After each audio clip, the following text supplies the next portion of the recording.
Akkam jirtu hordoftoota keenya FUM irraa kun sagantaa keenya seenessa torbaniiti. Sagantaa keenya har'aatiinis seenaa Aduwaarratti xiyyeeffannee isiniif dhiyeessina. Aduwaan maali? Aduwaa irratti maaltu ta'e? Aduwaan akkamiin xumurame?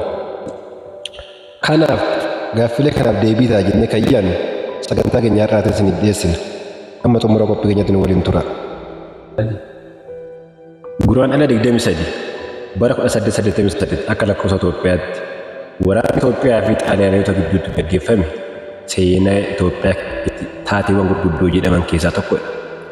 Kaayyoo Xaaliyaaniin baha Afriikaatti kolonii ishee bal'ifachuuf qabu shalsuun injifannoo humnoota Awurooppaa irratti argame ta'uun isaa naasuu guddaa uumee ture.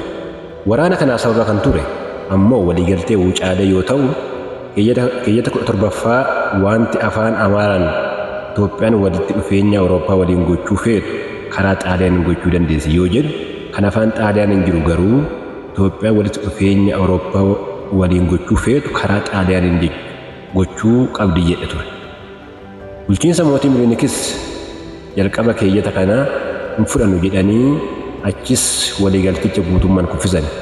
Sana boodas Xaaliyaaniin loltoota bobbaasuu akka dandeessu waan shakkaniif qophaa'uu eegalan. Sunis hin oolle. Waraanni Xaaliyaanii weeraraaf sochii eegale.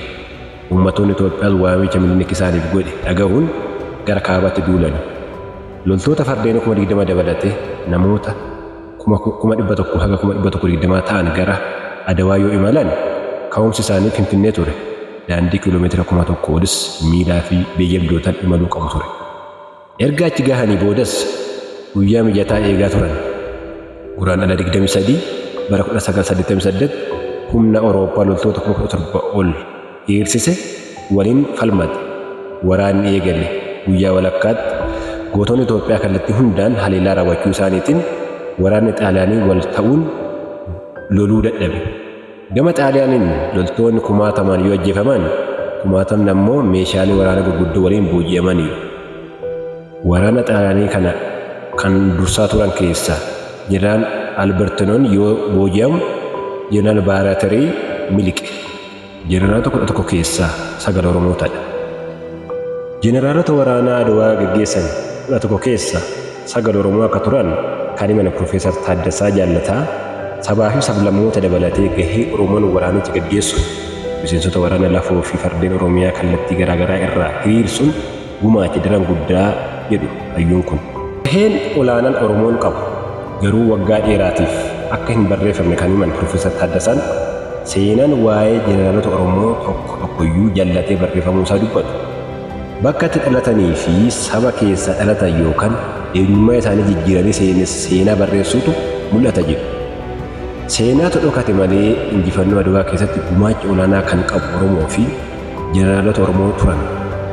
Baha Oromiyaa irraa Raas Mokonnin Guddisaa, Walloo irraa Raas Mikaa'el, Giddugaleessa irraa ammoo Waalchaa Abbaa Nabsoo fi Gabayyoo Gurmoo, Lixa Oromiyaa irraa ammoo Fiitaraarii Takilee Shawaa Lixaa fi Wallagga irraa loltoota lafoo fi fardeen qabatanii warra dura Adawaatti duulanidha. Karaa kaabaanis Xaayatuu Buxul dabalatee Oromoon dura hiriiruun diina warra cabsanidha. Dandeettiin waraanaa fi hooggansi waraanaa adda ta'e jeneraalonni Oromoo Adawaa irratti agarsiisuun diina cabsan ajaa'iba akka ture seenaan akka yaadatu dubbatu hayyuu seenaa fi aadaa Profeesar Taaddasaan.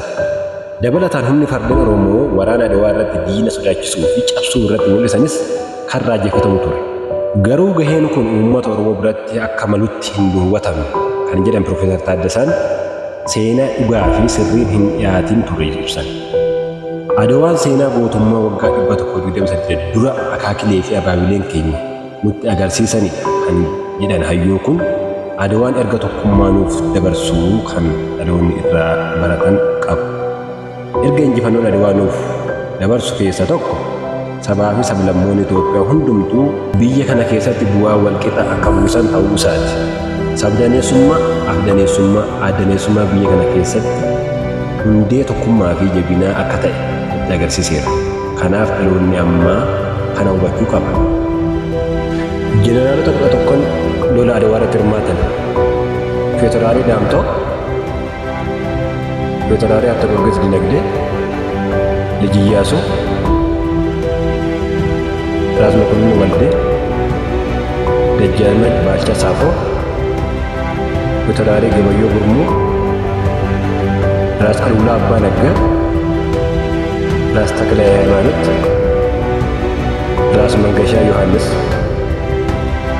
ራስ ወሌ ቡቱል፣ ጣይቱ ቡቱል